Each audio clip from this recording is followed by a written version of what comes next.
NeuronWriter, promising SEO tool hindered by AI content quality issues. NeuronWriter simplifies creating SEO-friendly content but still requires significant manual curation. Initially, I was impressed by how effortlessly it generated keyword-rich articles. However, the AI-produced content often triggers keyword stuffing flags, necessitating extensive editing. For a 700-word article, I had to spend over an hour removing and modifying overused words and terms.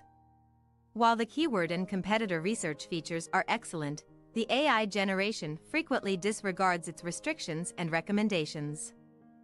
I consistently have to copy/paste the AI-generated titles and descriptions into ChatGPT to ensure they fit within character limits. The promised time-saving benefit is diminished by the need to review and refine the final output meticulously.